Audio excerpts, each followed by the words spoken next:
We return to Rezero in the third season with a time skip. Everything seems to be going great so far. Even at the end of season 2, everything seems to wrap up pretty well.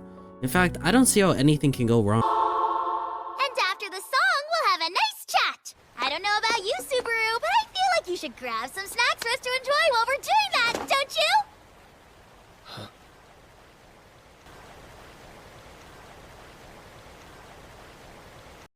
This arc in Rezero is the best by far. The White Whale arc was probably the most suspenseful, intense arc we've gotten so far. This one is that, but so much more. We got screen time for characters who are interesting, conversations between candidates for the royal selection, and most importantly, who are the archbishops of the witch cult?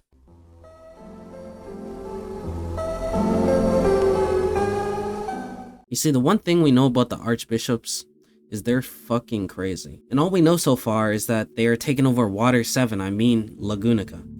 And in their first appearance, Wrath in particular sets the stage for what is about to be the most intense arc in Rezero so far. So there's this girl who's covered in bandages. She appears out of nowhere on top of a building, and she starts going on about a whole lot of nothing. I'm sorry and thank you, she says to get everyone to pay attention, and then proceeds to give her title. I go by Archbishop Sin of Wrath, but you can call me some Spanish name I'm not even gonna try pronounce. Subaru seems to be thrown off by this, but weirdly enough does not care enough to do anything about it, and then proceeds to jokingly ask her to hurry up because he has girls waiting on him. And then she continues to blabber on about nothing again. Then she pulls out this kid who's tied around this sharp gold chain. Everybody seems to not care, even Subaru. They all cheer, "Be brave, you are a man." It's like they don't even know what is going on. And the whole time I'm questioning myself, why aren't they trying to help that kid? Like, have they gone insane? But then you start to notice all their eyes are glowing red. And then she drops the kid. And then just when his head meets the concrete,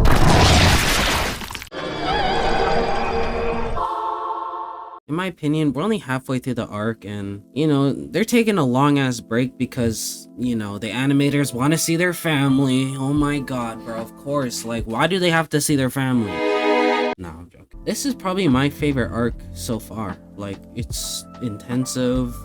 There's a lot of thinking that goes into it. Not only that, but they combine the arcs with the royal selection, and the royal selection is probably like the most interesting thing about Rezero. So far, at least. Obviously, all the witches, all the archbishops, everything else in the world is interesting, but the most interested I am about it is the royal selection arc. Hey, pay attention, man, pay attention. In my opinion, this is one of the best starts to an arc, not just in Rezero, but in anime. It played with you, making it seem like it was just a normal episode. You see, nothing seemed out of the ordinary at the start. They went to Lagunica to do some shit for the royal selection, and I don't know if it's because it's been a while since I watched Rezero, but I don't think Subaru used Return by Death for a bit. Even in the anime, it's been a year. I remember back when he used to spam the shit out of it, but this time, in this season, I noticed that even in the most roughest times, he's never intentionally just jumped off the building. He never just intentionally did something to kill himself, which honestly is kind of surprising after all the events that have taken place in this first half of season 3. Like, there were even times in the show that I was like, Subaru, you have to kill yourself. Please, Subaru, if you don't kill yourself right now, nigga, like, this is the best time to use your Return by Death. But he still hasn't used it, and guess what? It worked out in the end. You see, I binged the full first half in my first watch because it was just that good, bro, and I'm so glad my buddy didn't spoil me on anything. Whenever I asked him, he would just be like, just watch it, man, just watch it. It's the only first half, and I'm already claiming it to be the best arc in Rezero. Do you agree with me or do you not? Because there's just simple aspects. Like, in my opinion, I think what they did with Emilia in season 2, they did her so much better in season 3, and I'm not just talking about her bazungas. I'm talking about like her character development, the way she carries herself. Maybe it's because it's a lot of royal selection shit is happening here, and that she kind of needs to stand up and be a bigger leader in this role. But she's been really like getting on my good side, making it like she really stepped up this arc, and I really love that about it. But she still don't know what being a virgin is, bro. Allow me to ask once more. Are you a virgin? Are you a virgin? Like, what the fuck was that scene, by the way? This nigga looked at her in the most disgustingly manner impossible, bro. You see, okay, and then meeting all the sins was crazy. So far, my favorite dialogue-wise is Wrath. I just be love when she just be rambling and shit, bro. She just sound fun to like chill with, right? You see, I like the scenes where Reinhardt and his granddad are making up. You see, I didn't really think I was gonna fuck with those scenes more than I thought I was. Those scenes are low-key kind of fire, like interested the entire way through instead of being like kind of like how Garf is, where like they kind of trying to like show us like, oh, Garf seen his mom and she lost her memories. I'm gonna be honest, bro, I don't give a shit, bro. I give a shit he found his mom, bro. If you don't tell his mom that he's his son right now, I'm so sick of every time they show a scene of Garf and he's going to see his mom and doesn't say shit and he goes and cries on top of a rooftop. You see, him crying is valid. The emotions he's feeling is valid, but like, let's be honest, nigga. Just go tell your mom and move on from this shit, bro. You kind of wasting screen time for more interesting scenes. And I ain't gonna lie, bro.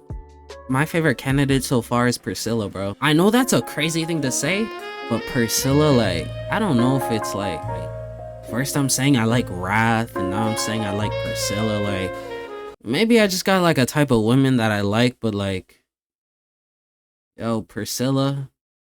I just, like, even on that mark, bro, I just fuck with Priscilla in general because she just be on timing, bro. You know that scene where Reinhardt's like fucking dad comes in and he's all being all drunk trying to fucking mess shit up like the drink he is?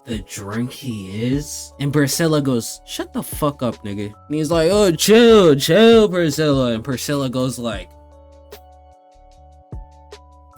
and then that nigga grabs his arm being like, whoa, Priscilla, bro, we can't commit war crimes out here like that. I fucked with that scene, bro. And that's what just made me feel like, Priscilla cool. Even though she feels like she owns everybody in the world, which is low-key kind of racist. Well, it's not really racist if it's like, if it's everyone she wants. Can't wait to see what's coming in the second half. I'm so tempted to read the light novel.